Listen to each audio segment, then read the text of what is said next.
They said King Dayo had everything: gold that could buy 1,000 kingdoms, men who would die at every single word. Every night, he danced, he drank, he laughed the loudest in every room, he beat his chest, and dared the world to name a greater man. Nobody could, nobody dared. But if you looked closely, past the crown, past the noise, past the wine on his lips and the row of his men, you would see it just for a second. In his eyes, an emptiness so deep, not even gold could fill it. Listen to the rest of the story to find out what really happened. King Dayo had a name that meant joy, but there was very little joy in him. He was tall and strong, with a deep voice that filled any room he entered. He had ruled the kingdom of Amara for 20 years. His armies had never lost a battle. His palace was made of stone and gold, and its walls were so thick that the sound of thunder could not get through them. People all across the land spoke his name with a kind of fear that passed itself off as respect by every measure the world used to count success. King Dayo was winning, and yet, at night, when the oil lamps burned low and the palace fell quiet, he would sit on the edge of his bed and stare at nothing and feel an emptiness so wide he could not find the edges of it. He had tried to fill it. He had filled it with gold first, then with war and conquest, then with food and wine that came from every corner of the continent, and then in the way that powerful men sometimes do when they run out of other things to collect. He had filled it with people over the years.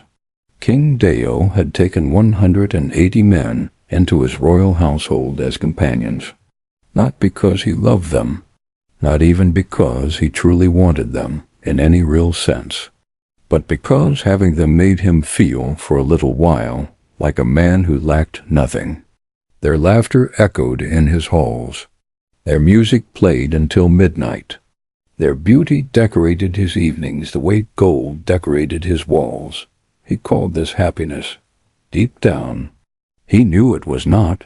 The men lived in the east wing of the palace, which the servants called the Garden of Silk because of the colored fabrics that hung from every doorway. They ate well. They wore fine clothes. They were comfortable in the way that a bird inside a beautiful cage is comfortable, warm, fed, and not free. Most of them competed for the king's attention in small, careful ways. They dressed carefully. They laughed at the right moments. They said what they believed the king wanted to hear. Dayo listened. He smiled. And then he went to bed feeling exactly as empty as before. He told no one about this. Kings did not speak of emptiness. It was not something the royal court had a ceremony for. Then came the morning of the festival of first harvest, when people from every corner of Amara came to the palace to sing, drum, and give thanks. Among them, and a group of servants and their children gathered near the palace fountain, was a young man playing a small wooden harp. His name was Kosi, and when King Dayo's eyes found him, not because he was the most handsome or the most skilled, but because he was the only one in the entire courtyard who was not performing for anyone, something shifted in the king's chest, something he had not felt in a very long time. Curiosity, not hunger, not desire, just the quiet, clean feeling of wanting to know something. He watched the young man play until the music stopped. Then he looked away. Then he looked back. He did not sleep well that night. Kosi was 24 years old and had learned early in life that the world did not owe him anything. His mother, Amara, had come to Amara from a village far to the north when she was still a teenager. She had arrived not by choice but by the kind of arrangement that poor families with no options sometimes made to survive. She had worked in the palace kitchens for most of her adult life, waking before the sun and going to bed long after it. She was a quiet woman who smiled slowly and loved. her son in a way that was practical and constant and asked for nothing back. She died when Kosi was 23, a short illness that came quickly and did not leave. He was with her at the end, holding her hand in the small room they had shared since his birth. And after it was over, he sat there for a long time in the silence of the room and understood, for the first time, what it meant to be completely alone in the world. He had been left the small wooden harp she had bought him when he was 11. He played it the way some people pray, not for anyone watching, but because certain feelings need to become sound before you can live alongside them comfortably. He was not ambitious. He did not dream of power or money or the kind of life that happened on the other side of the palace's grand doors. He had grown up close enough to that world to understand that it was not what it looked like from the outside, and far enough from it to have no personal attachment to its rewards. He wanted simple things: enough food, enough quiet, the occasional hour with his instrument and no one making demands of him. He knew who King Dayo was. Everyone in the palace knew. He knew about the East Wing and the men who lived there, had heard the music that drifted from its windows on festival nights, and had always found the whole arrangement slightly sad in a way he could not exactly explain. Not cruel, just sad, like watching someone eat and eat without ever being full. He was not prepared, 3 days after the festival of first harvest, to be brought to the king, not to the throne room, to a small covered garden at the back of the palace, where bougainvillea grew over the stone walls and the air smelled like rain. King Dayo was already there, sitting on a low bench with no crown and no attendants nearby, wearing a plain robe, looking exactly like a man who had too many thoughts and nowhere to put them. Kosi stood at the edge of the garden. "Come and sit," said the king. He sat. "You were playing at the festival," the king said. "The wooden harp?" "Yes. Who were you playing for?" The question surprised Kosi with its directness. Most people with power did not ask questions. They made statements and waited to be agreed with. "My mother," Kosi said. "She died 4 months ago. The festival was the first time I played since." The king was quiet for a moment. Then he said, "I am sorry for your loss. Not I am sorry for your loss, servant. Not I am sorry, now tell me something more interesting." Just the words, plain and honest. Kosi looked at him and saw a man who meant what he had just said. That was more than he had expected. They began to meet in the small covered garden on most afternoons. No one gave it a name. There were no official meetings, no record in the palace books, no ceremony. Kosi would finish his work, wash his face, and find his way to the garden, where the king would already be waiting. Sometimes with food set out, sometimes just with himself, sitting quietly, looking like he had been thinking for hours. Kosi did not change how he spoke around the king. This, it turned out, was extraordinary. Everyone else in King Dayo's life adjusted their words before they let them out. His advisors softened bad news and hardened good news. His companions in the East Wing said what they believed would make him look at them warmly.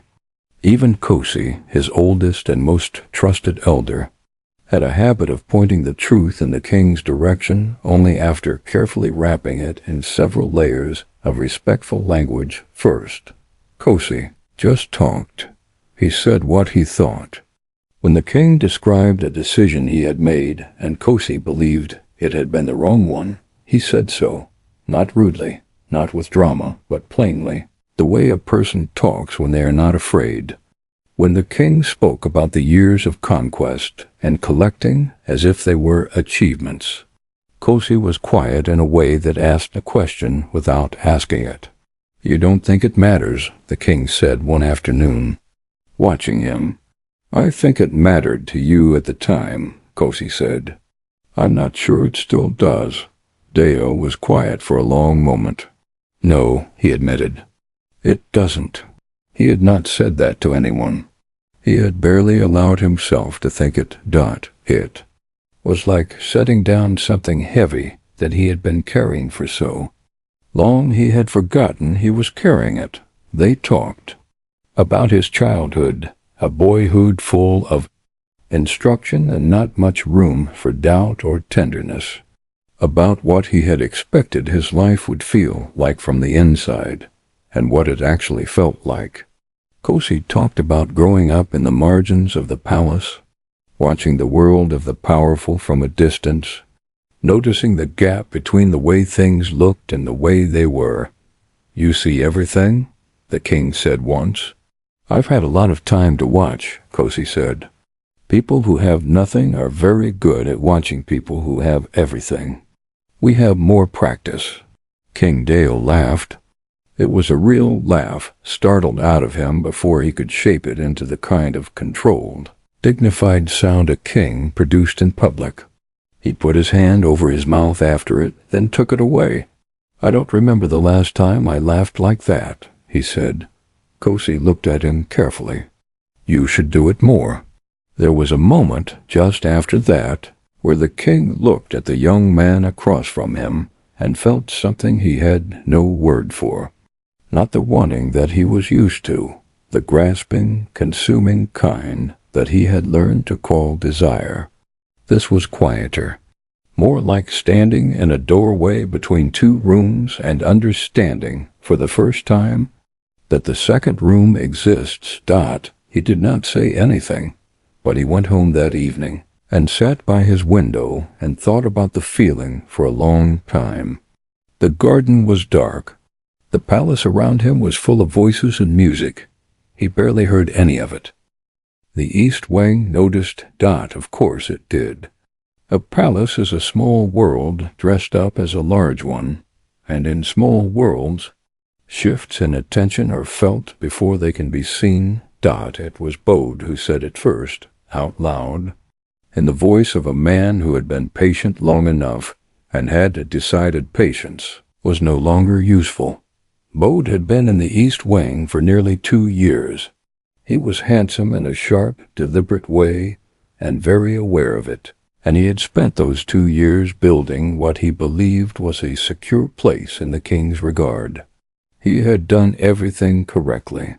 He had been entertaining and agreeable, and physically present in all the ways expected of him, and he had watched, over the past several weeks, as the king's attention drifted away from the East Wing entirely and settled somewhere else, on a servant's son, a nobody, a thin young man with a wooden instrument who had not been trained in any of the arts of court living and who clearly had no idea how these things worked. "He hasn't called for any of us in 3 weeks, Bode said, sitting in the large shared room where several of the companions gathered most evenings. His voice was controlled, but underneath it was something jagged. 4 weeks for me, said Fola, who was quiet but never missed anything. It's the boy from the kitchens, Bode continued, the one who plays that harp. They sit in the back garden every afternoon like 2 old men with nothing better to do. No silk, no music, no wine, just talking. Talking, someone repeated, as if the word itself was ridiculous. About what? Fola asked. Bode shook his head. Nothing that matters. Nothing that should matter. The bitterness in the room grew the way bitterness always grows, slowly at first, and then faster than anyone intended.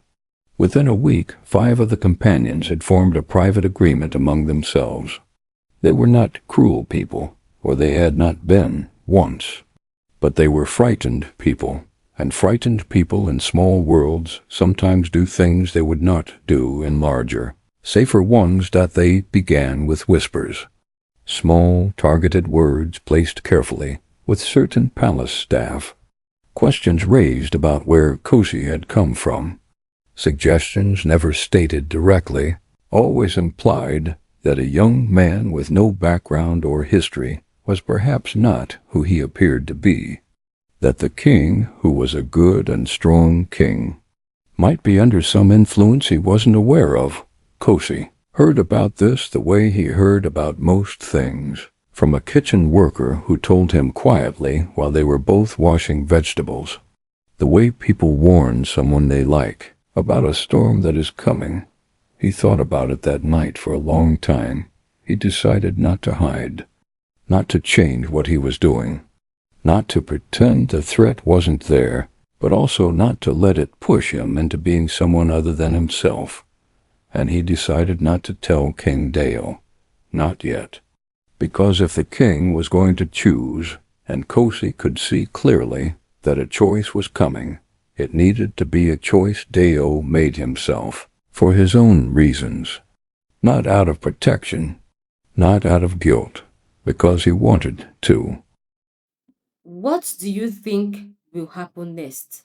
Let me know in the comment section. Also, do well to subscribe, like, and share. See you in the next part.